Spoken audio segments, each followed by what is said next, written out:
Let me show you a mindset that I have that will allow you to paint anything you want. I'm not even taking the piss. And I promise it will make sense by the end of this video. So, what is it like to be able to paint literally anything? Well, this is more of a mindset thing. This is more of a mindset shift than anything. And I would constantly see a lot of people asking me for advice or telling me painting eyes is too difficult, or how do you paint hair, or how do you paint hands? And honestly, when people ask me that, how do you paint hair, or how do you paint this, or how do you paint that? I honestly don't know what to say because in my mind, everything is the same thing. So, do you understand? For me, painting hair has the same level of difficulty as painting lips or a nose or hands or whatever it is. For me, it's the same thing. And once you stop looking at these parts as separate features that you have to learn how to paint, and you watch videos on YouTube on how to paint eyes, how to paint hair, how to paint this, how to paint that, instead of that, you only focus on shapes and form.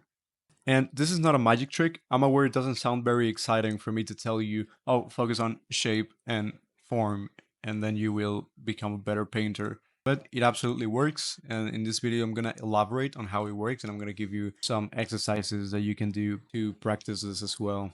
And honestly, thanks to all of this, I was able to achieve a very amazing art transformation. And so I went from struggling to paint faces to now I literally feel like I can paint anything I want. And this mindset will absolutely improve your confidence, especially when you try to paint something you've never really painted before or that you were struggling with. So let me give you a more practical visual demonstration of what I'm talking about here.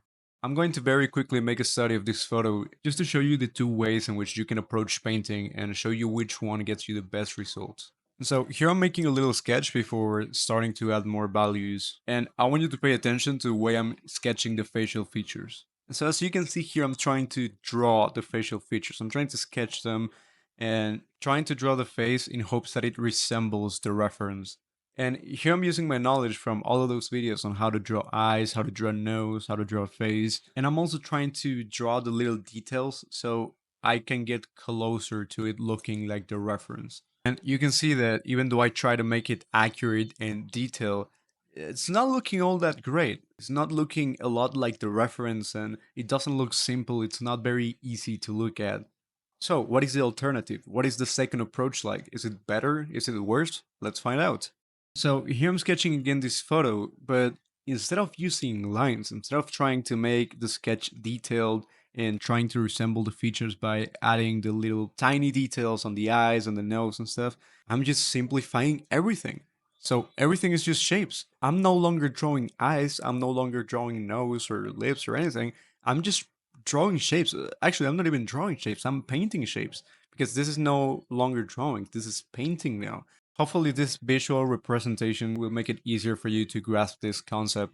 I promise you that if you start including this mindset today, you will have no trouble painting anything else in particular. Like, you might have trouble having accurate values and translating that into your painting, but you will no longer have the problem that you will struggle with painting eyes or hair or any of that bullshit. So, to break down this mindset, it all really comes down to simplification. Or, in other words, stop drawing lines.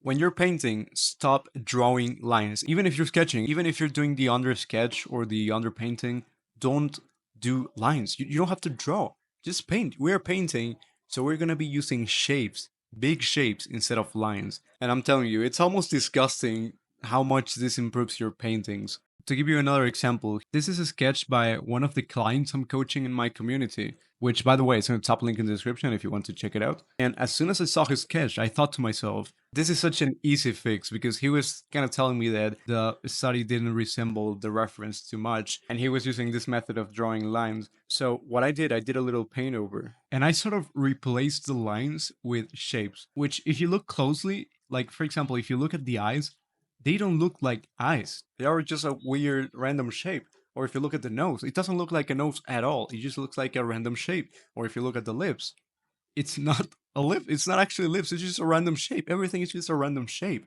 But for some reason, it resembles the portrait a lot. It actually looks like the reference. And so hopefully something clicked in your brain. I want you to like have this realization that I did that everything is just random shapes. Like an eye doesn't actually look like an eye. So you don't draw an eye. You don't focus on drawing the eye or even the eyelashes or the little lines. You only focus on the overall shape.